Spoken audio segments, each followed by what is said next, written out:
अस्सलाम वालेकुम दोस्तों, मैं हूं जुल्करनैन शेख। बरतानवी मीडिया ने एक स्टोरी दी है जिसमें यह बताया गया है कि सऊदी अरब की कंपनी अरामको जो है वो एक T20 लीग शुरू करना चाहती है और उसने आईसीसी से इस बारे में बात की है। ये T20 लीग इब्तदाई तौर पर 400 मिलियन पाउंड जो कि 500 मिलियन डॉलर्स बनते हैं इसमें इतने पैसे इन्वेस्ट किया जाएगा।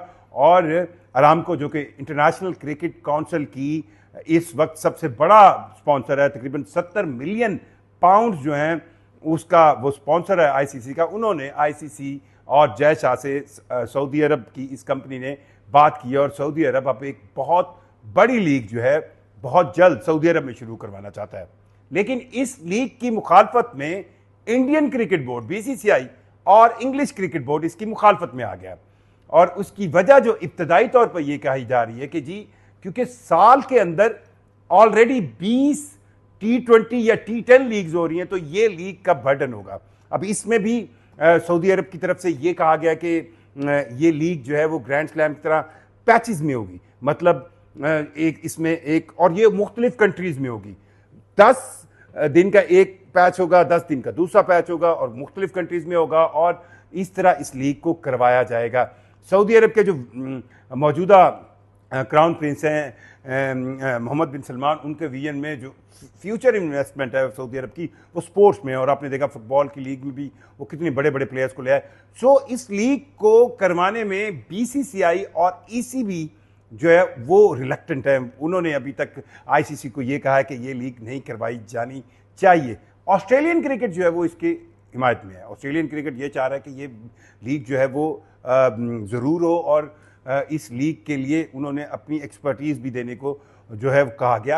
अंदर कहानी क्या है? मसला ये है कि जब कभी भी इस तरह की लीग्स जिसमें सऊदी अरब इन्वेस्टमेंट आएगी तो एक आपको कंपटीशन तो ज़रूर मिलेगा। इंडियन प्रीमियर लीग इस वक्त नो डाउट सबसे बड़ी लीग है और इसने पूरे एक साल के अंदर 2 महीने यानी कि 12 महीने में से 2 महीने तो आपको इंडियन प्रीमियर लीग जो है उसके लिए पूरी दुनिया की क्रिकेट जो है वो रोक दी जाती है।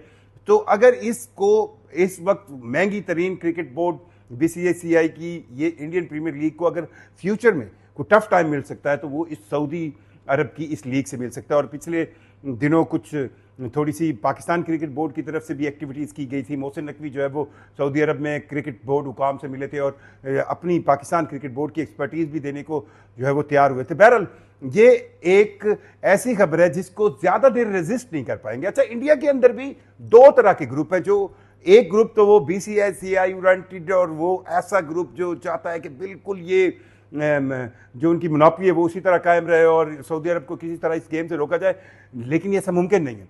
लेकिन दूसरा ग्रुप एक ऐसा है जो ये लॉजिक देता है इंडिया के अंदर कि इंडिया के अंदर बहुत से प्लेयर ऐसे हैं, एक बहुत बड़ा मुल्क है इंडिया जहाँ पे क्रिकेट का पैशन, क्रिकेट से रिलेटेड टैलेंट की बिल्कुल कमी नहीं है।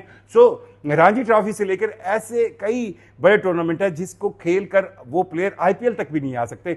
सो उन प्लेयर्स के लिए ये बहुत बड़ा मौका होगा और सऊदी अरब के अंदर खुद अपना इतना टैलेंट नहीं है क्रिकेट का। और यहाँ पर भी सऊदी अरब के अंदर एक ये भी सुनने में आया कि ये कैंपेन भी शुरू की जाएगी कि जो इंडियंस और पाकिस्तानी सऊदी अरब के अंदर रह रहे हैं या रहना चाहते हैं उनको भी ये स्टेटस देकर सऊदी अरब की जो लोकल प्लेयर है मकामी प्लेयर के तौर पर लाया जाए।